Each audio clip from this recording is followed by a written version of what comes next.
Division ન્યૂઝમાં આપનું સ્વાગત છે। પાળિયાદ મહાજન પાંજરાપોળ સંકુલમાં દરબારગઢ પાળિયાદ પ્રાથમિક શાળા તેમજ બાબરકોટ સ્કૂલના કુલ 500 બાળકોને રસ પૂરી ફરસાણનું બટુક ભોજન કરાવવામાં આવ્યું।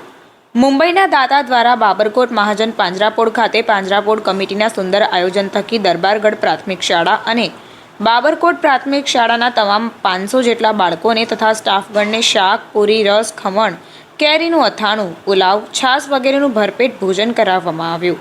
આ પ્રસંગે દરબારગઢ અને બાબરકોટ શાળા પરિવાર દાતાઓનો હૃદયપૂર્વક આભાર વ્યક્ત કર્યો।